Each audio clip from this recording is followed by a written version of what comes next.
Welcome to the Daily Dose. My name is Robert. There's a friend named Kelly. Hi, Kelly. How are you? Howdy from Texas. Well, howdy from Texas. Our other friend from Texas is at a conference right now, Susan. We wish her love. We'll see you on the next dose. Kelly, you have been a constant contributor in so many ways to both the Day One program and the Yes and Exercise improv program.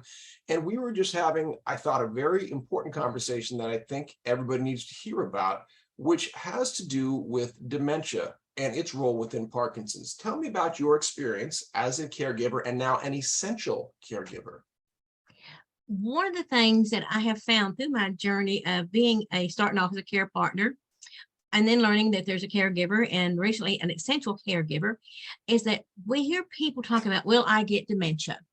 And I heard a doctor one day at the MDS say, if you live long enough with Parkinson's, yes, you will. And yet I feel like it's something that the Parkinson's community and organization sidesteps. And the danger with that is and I say our guys because there's more men than women, and I work with the wives whose husbands have Parkinson's, is that they're not prepared for it. By not getting the diagnosis early on, we are robbed of benefits of health. The minute the doctor says, yes, this is a dementia symptoms, there's help out there that you can get within the system.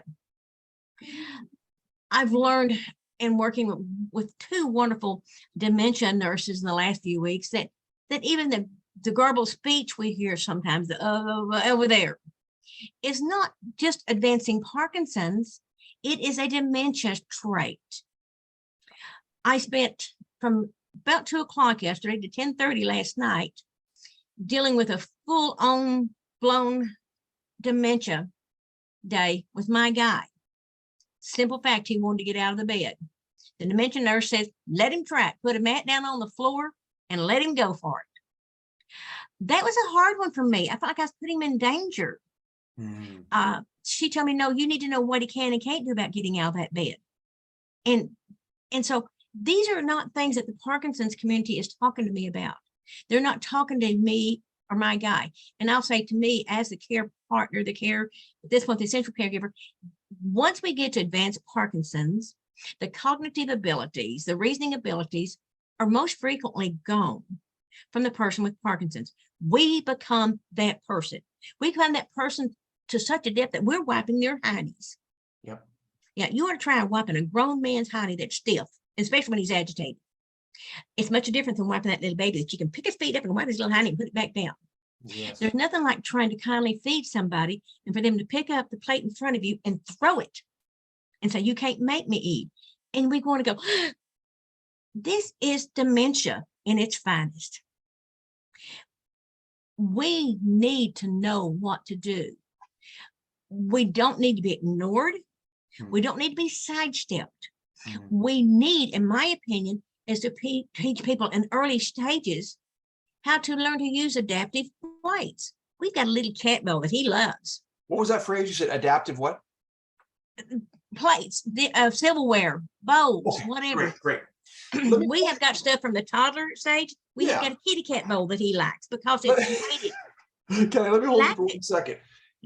Everything you're saying is right on. And one thing I'm hearing that I want to highlight is the amount of unknown that you're stepping into with this dementia, that what some people want is a neat package of, okay, well, the dementia means I do this or I do that. It's like, here's what my experience as well. My father, dementia about a year, his diagnosis, and I had a very interesting, I had a run-in with a person with dementia in my driveway yesterday who just suddenly showed up. And this is not a person I knew. And I felt like it was a Jesus moment. And Susan and I talked about that because it was like, okay, I'm seeing somebody who his first words to me were, excuse me, can you please just shoot me? And I was like, oh. And I said, no, I'm sorry, I can't do that. Can you tell me more about what's going on? And he felt he was being pursued and people were trying to kill him. And I needed to talk this person down, get the police and safely show him that it was okay. The yes and because of the unknown, and like you said, with somebody in your life, or it's possible someone's going to show up on your driveway. You don't know. So this is essential care for everybody. You're absolutely right. To how do we yes and the person who is inflexible with their view because dementia makes you right here This is all Mhm. you The cannot primitive logically, you can't logically reason with someone who's in that spot, right? You So cannot, you will not reach them. how do you yes and your loved one here? And we got about a minute left. How do you yes I and? go into their world. Great. Talk There's to me a about black that. dog over there bothering me. Open the door, holler, get your ass out of my yard. And that's just what I told it. And I said, see, I ran him away. The other day we live with two, and he said jackasses in our living room. I got tired of stepping around them all the day. Because he said, don't bother them, don't mess with them. Come dark time, I said, I'm tired of your jackasses. There's a fence in the yard. The city will not see them tonight. Those jackasses are going in the yard. And he said, okay. So I go to his world because he is no longer capable coming to my world. Let's cap it right there. I want to highlight that what you just said. I go to his world because he's no longer capable of coming to mine. Kelly, that was beautiful. Thank you. We're going to keep talking about this. That's your daily dose.